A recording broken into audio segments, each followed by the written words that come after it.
में शुरुआत बा 4 लाइन भूमिका में भाव लिखे के पड़ल।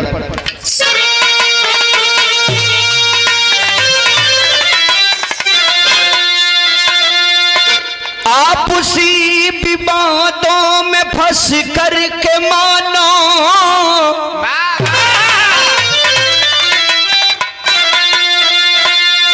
आक्रोश में भूल करता है भारी।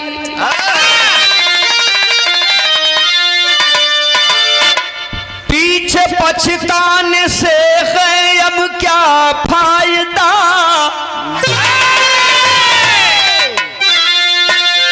चुंग गई खेत है जब ये चिड़िया बेचारी।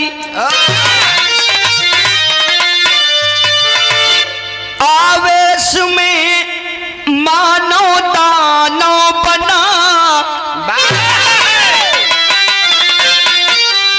रोती इंसानियत अपना दामन पसारी।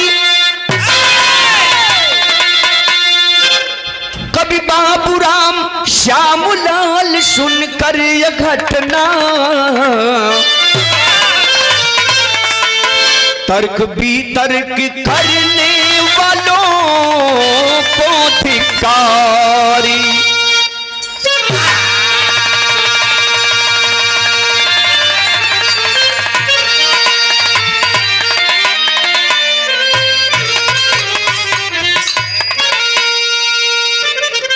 बिरहा के अंदर एक लाइन गजल का अंदाज लगल है मास्टर। कौन?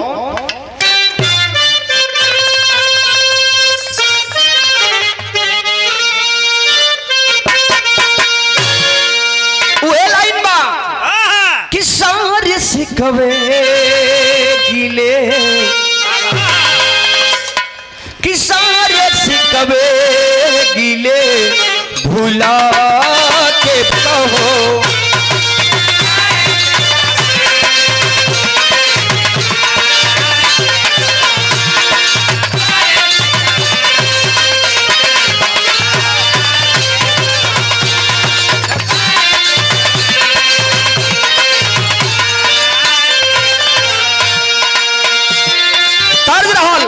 कवि जी भाव लिखलन का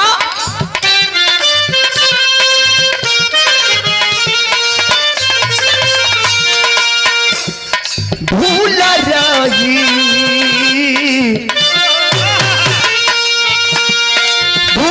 रही जो राह पाया नहीं।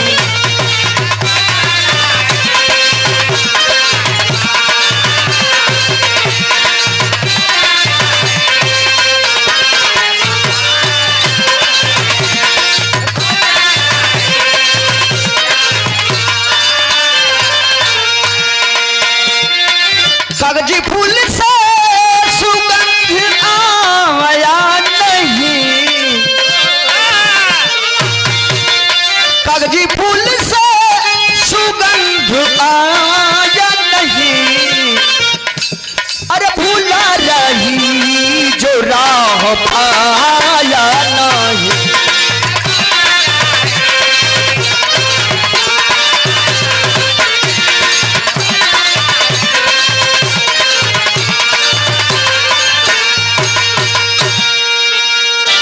यहीं से कहानी की शुरुआत बजारा कहानी पर गौर करेंगे।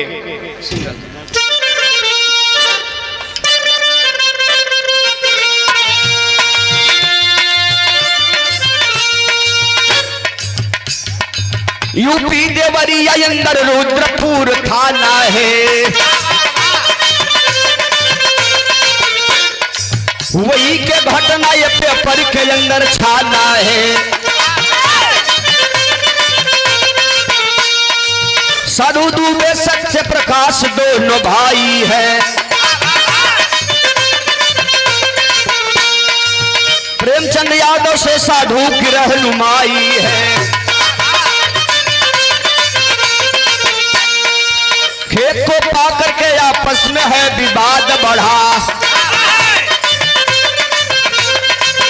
सत्य प्रकाश दुबे के मन में फसाद हुआ।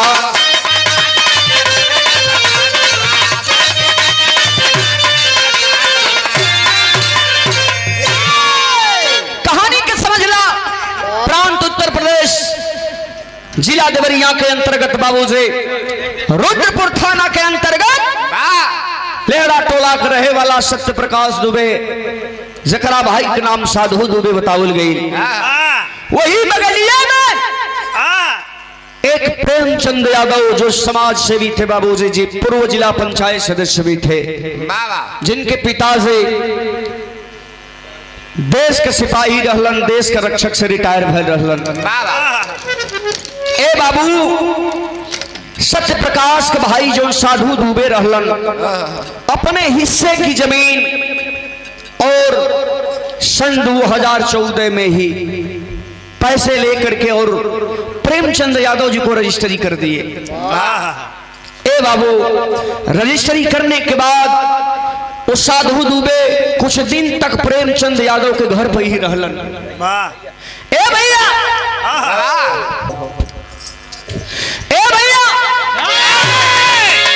लेकिन तब से ही सत्य प्रकाश दुबे के मन में जोन बड़ा कष्ट रहल, बड़ा दुख रहल। प्रेमचंद यादव के जहां भी देख ले तो बड़ा दूसरे निगाह से देखे, लेकिन आखिरकार किसका दोष दिया जाए। जो हमें पेपर के माध्यम से हम लोगों को जानकारी मिली, पैसे से खेत लिखवाए थे। ए बाबू लेकिन आपसी विवाद हर समय रहता था। प्रेमचंद समझाने की कोशिश कर रहे थे कि आखिरकार आपके भाई ने तो पैसा लेकर के दिया, तब तो हमने लिया, जबरदस्ती तो हमने लिखवाया नहीं। ए भैया आखिरकार देखें, लेकिन विवाद बराबर जो न है प्रेमचंद और सत्य प्रकाश दुबे के अंदर रहल बाबू से। ये देखें धीरे धीरे सन 2023 आ गई। 2 अक्टूबर के दिन बा, जहां एक तरफ लोग गांधी जयंती बड़ा धूमधाम से मना रहल बड़े।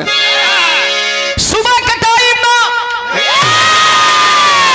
सत्य प्रकाश दुबे के मन में पता नहीं एकाएक क्या आया, दूसरे व्यक्ति से फोन करवा करके सुबह सुबह के टाइम है, लोग चाय नाश्ता के चक्कर में हुआ।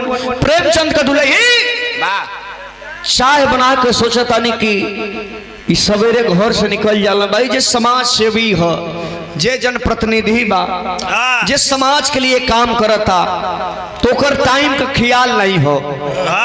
दुल्ही सोचली कि थोड़ा सा चाय बना के आ जल्दी से दे दी। तब तक एक फोन आता है प्रेमचंद के मोबाइल पर। कैसन फोन रही?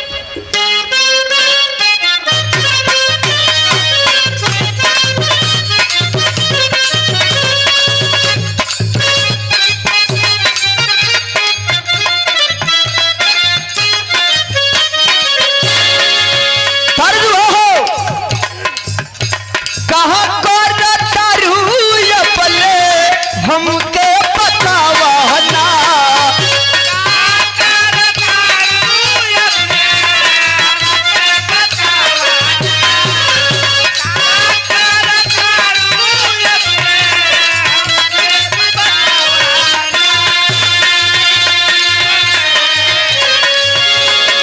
एक तर्ज हो।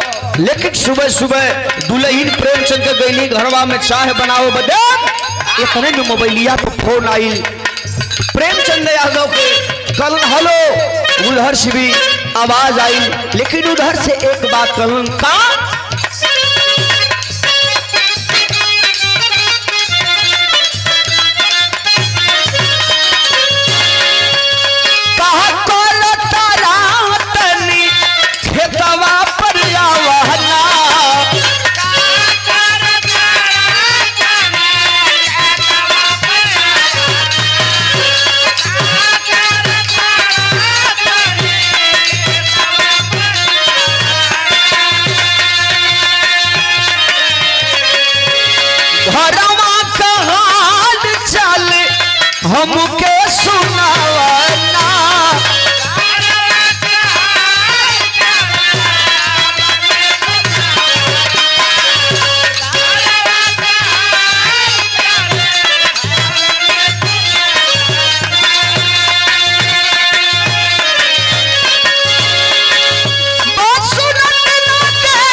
अपने खेती बारी देखा जनले नहीं आई गईले।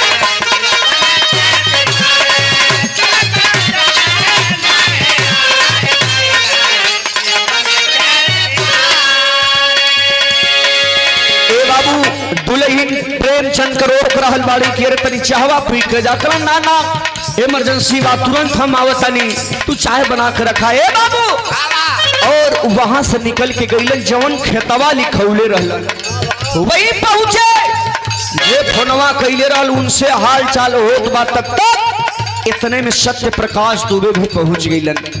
जब पहुंचलन सत्य प्रकाश से भी कुछ लफड़ा हुआ शुरू हो गई। जब लफड़ा शुरू भई तब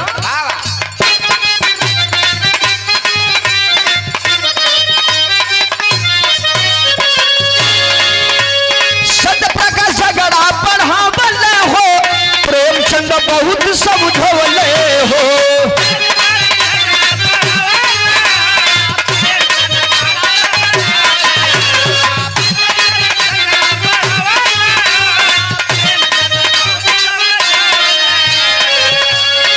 अब देखा जब उलझुल भाषा का प्रयोग सत्य प्रकाश दुबे करे लगलन। प्रेमचंद यादव समझावत हो कि भैया तू हमसे झूठे लफड़ा करेला 2014 के बाद बा एक के भूल आ जा या तोरे पास पैसा हो तो खेतवा रजिस्ट्री कराला। लेकिन बाहर सत्य प्रकाश दुबे जी इतने में अपने घर के 2-4 लोगन के बुला ले कुछ वहां तू मैं भयल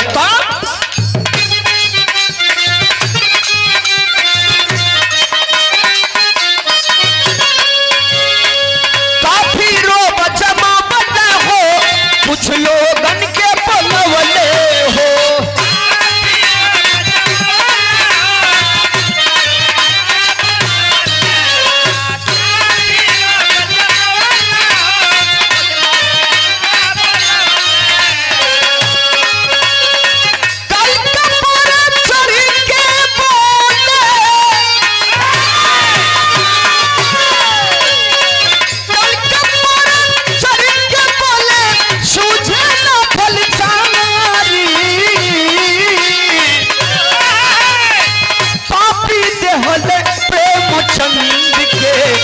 जनवा से मारी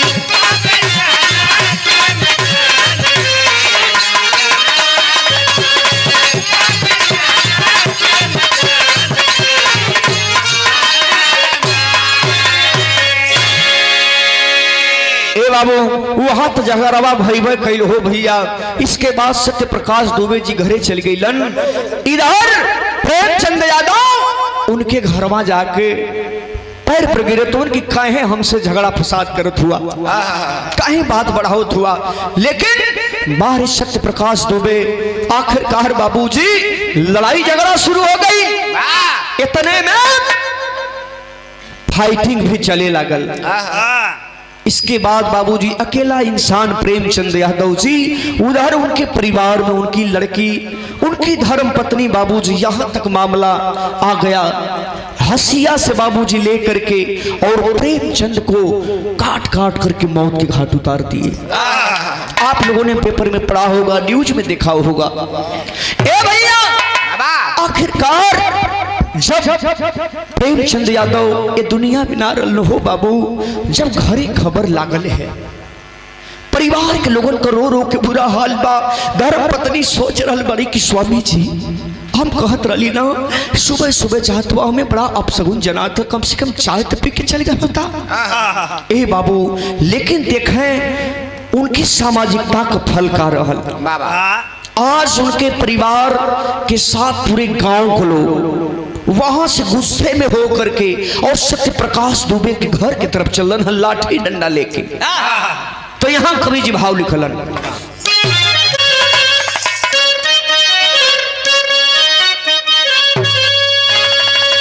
जैसन भाव वैसन तर्ज। कौन तर्ज है?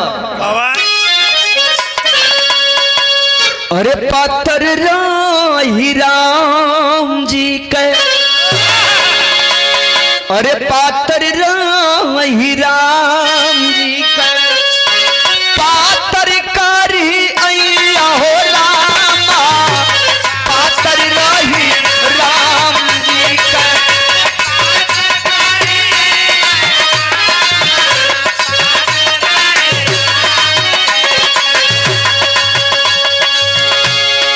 के तर्ज है, लेकिन आज गुस्सा में होकर लोग चलन हता।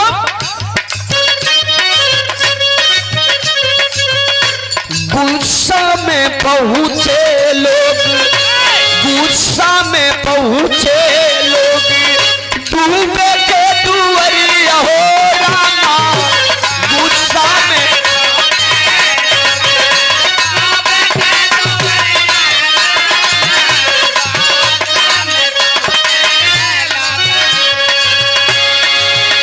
हाथवा में लाठी डंडा ले कटरिया हो रामा, गुस्सा में पहुंचे लोग, डूबे के दुआरिया हो रामा, गुस्सा में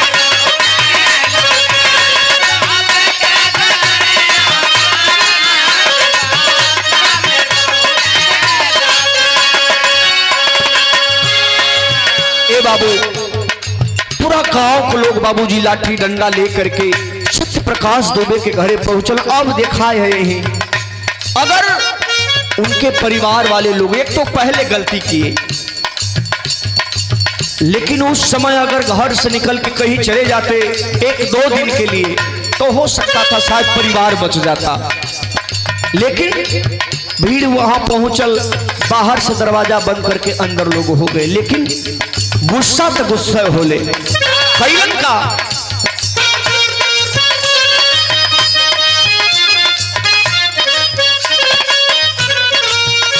तोड़ी दरवाजा सफा घर में घुस गई ले,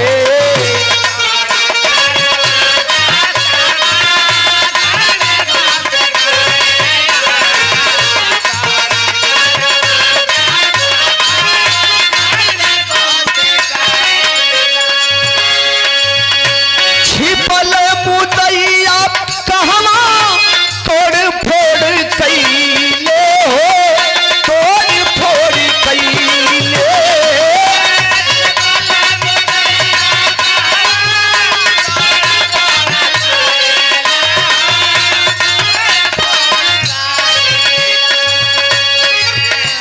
पांच जने के मारी सुतवते गरिया हो रामा, दहशत में भयल आज, दहशत में भयल आज, गौआ नगरिया हो रामा, दहशत में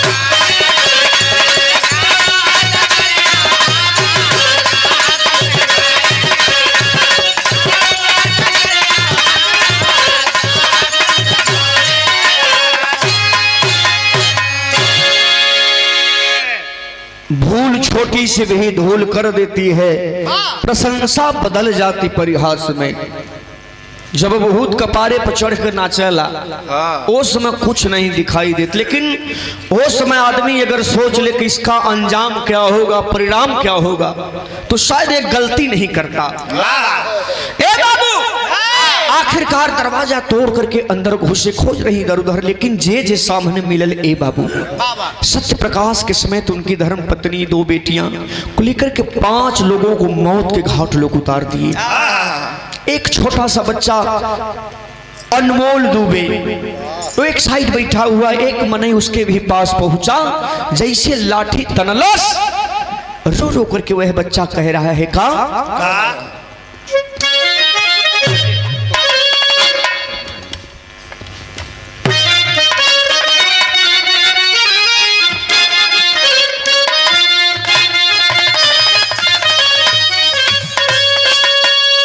कि हथवा के जोड़ी अनमोल कि अरे करला रुदानवा नयनवा बरसे। वह अनमोल कर रहा है, हम तो नादान हुई, हम कौन गलती कैली, हमके मत मारा लो। यह कहे कि हथवा के जोड़ी अनमोल अरे करला रुदानवा हो नयनवा बरसे। अच्छा चालोग मारा जा निजानवा हो नयनवा बरसे।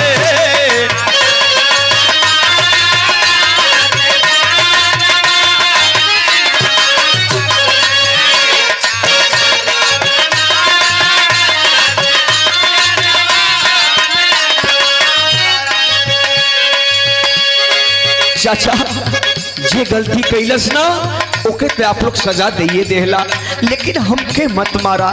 एक बात बड़ी मरमहा कहलस जैसे लोगन के दिल में चोट लागल। का कहे 8 बरिस के बाद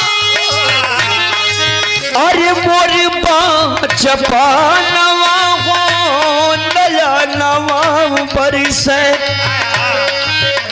थर थर कांपला पटानवा हो नया नवा बरिस।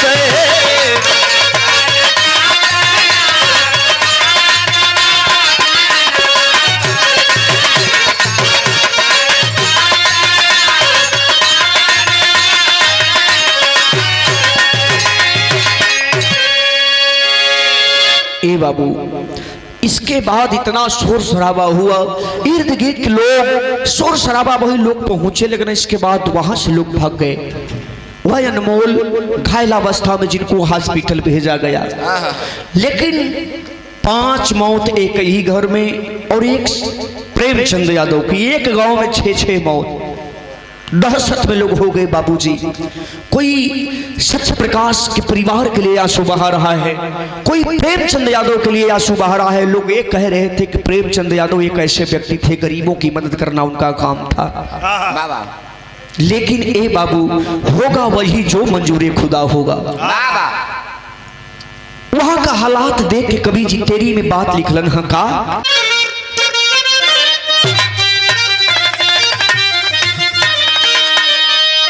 कि अरे मोरे राम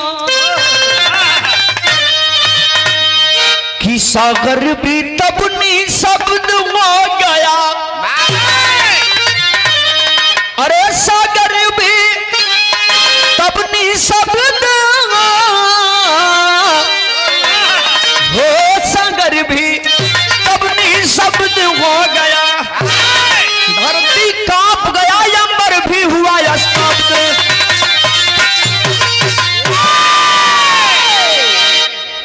धरती कांप गई, अंबर भी हुआ स्तब्ध, सागर भी तब नहीं शब्द रह गया। वहां की घटना से बाबूजी मीडिया के माध्यम से जिसके जिसके काने आवाज गई, जो लोग देखे वहां का दृश्य, लोगों के आंखों का आंसू रुकने का नाम नहीं ले रहा था। कहे नहीं बाबू, हंसत खेलत परिवार चंद मिनट में चंद जमीन बदे।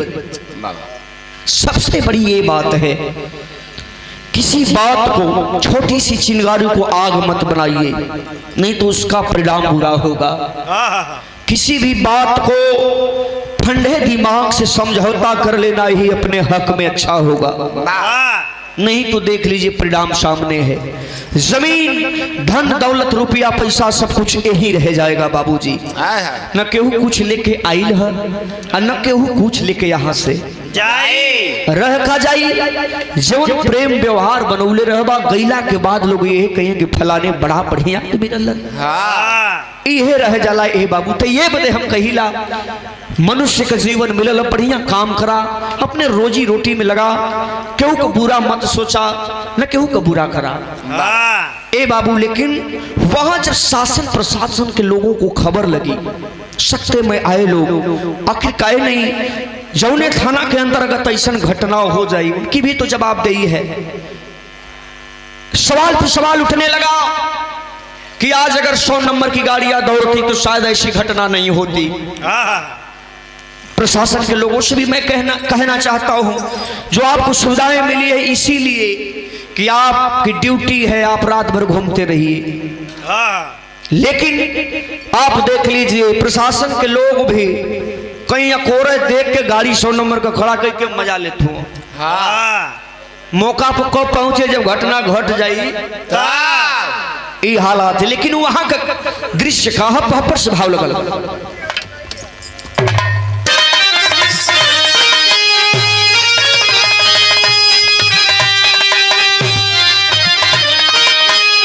पुलिस प्रशासन के लागल खबरिया देरिया ना लागल, अरे पहुंच गए फतेहपुर तब नागरिया देरिया ना लागल।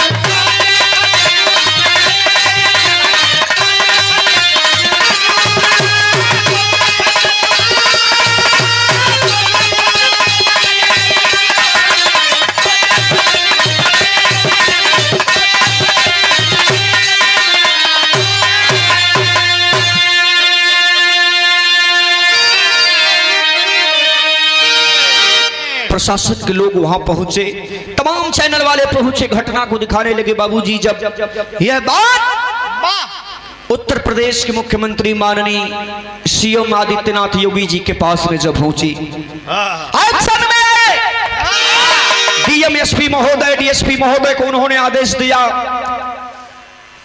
और कई टीमें गठित की गई जांच के लिए। बाबूजी आखिर कहां से लापरवाही हुई, जो लापरवाह पाए जाएंगे उनको जल्द से जल्द उनके ऊपर कार्रवाई होगी।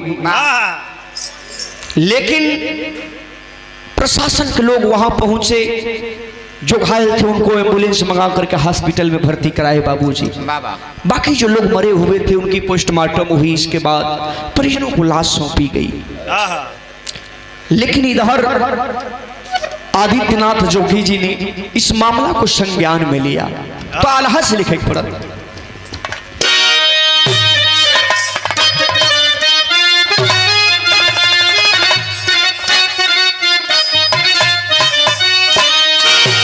अरे सीएम के आदेशवा से, अरे सीएम के आदेशवा से, अरे ये डीएसपी भैया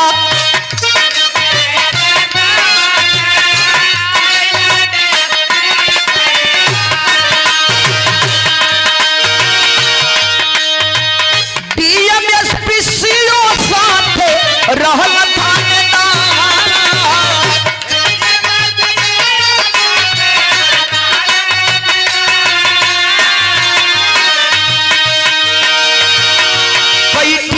जांच खातिर गठित कई देहलन बाबू।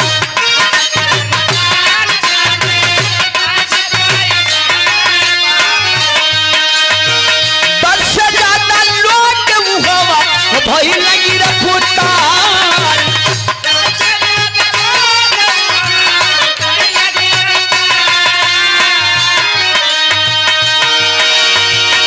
सपा अध्यक्ष श्री अखिलेश यादव बाबू,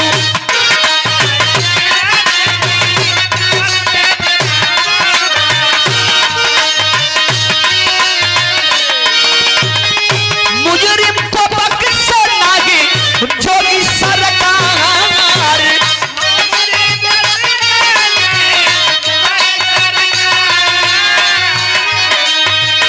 चोरी हत्या पाप नहीं छिपले छिपाई बाबू,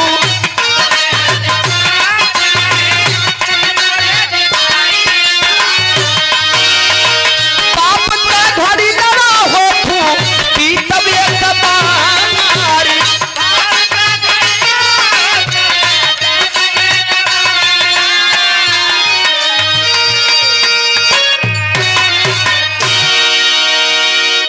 ए बाबू टीम जब गठित की गई, जांच हुआ, उसमें 10 से ज्यादा लोग गिरफ्तार हुए। लेकिन एक चीज लोगन की आवाज रहल कि निशान केवल प्रेमचंद यादव के घर वाले नहीं मारे, उसमें कई बिरादरी के लोग थे, पाल थे, पंडित थे, कई बिरादरी के लोग गिरफ्तार हुए। लेकिन एक चीज है, मैं किसी पार्टी लेवल से बात नहीं करना चाहता हूं। माननीय अखिलेश यादव जी ने भी कहा इस घटना का मैं निंदा करता हूं, चाहे किसी समाज का हो, किसी जाति का हो, अगर जो अपराधी है उसको सजा मिलनी चाहिए। आदित्यनाथ जोगी जी का आगमन भी हुआ, थोड़ा सा यहां वो चूक की, एक परिवार से केवल मिले, सत्य प्रकाश दुबे जी के परिवार से नहीं। आप उत्तर प्रदेश के मुखिया हैं, सारे जाति बिरादरी के लोग आपको बनाए हैं, तो आपको दोनों तरफ जाना चाहिए। वही माननीय अखिलेश यादव जी आए, पहले सत्य प्रकाश दुबे के घर गए, वहां उन्होंने सच्ची श्रद्धांजलि अर्पित किया। इसके बाद प्रेमचंद यादव के घर से मिले, इसके बाद तमाम आप लोग लफड़ा देखत हुआ, अभी तक चलते बा, बिल्डिंग गिराओ बजे कई बेर जांच का टीम कुल गई, का भइल। लेकिन इसके पहले भी आपको जांच करवा लेना चाहिए। अगर ऐसे जांच हो जाए तो आप यही लोग बतावा ना, पहले के जितना घर बनल है, हमके लगला कि 50% लोग चकमो, 50% ऐसा न तैसन जमीन है, ऐसा ना होके के चाहिए। हाँ, लेकिन एक चीज हो कि जे भी अपराधी है, चाहे कोनो कौम को होके, ओके आप सजा दीजिए, इसका हम लोग समर्थन करते हैं। ए बाबू यह घटना, लेकिन बड़ी ऊंची बात कवि जी लिखलन इस समाज के संदेश बदे का।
माटी के दहिया माटी में मिल जाई, माटी के बदे कहे करेला लड़ाई।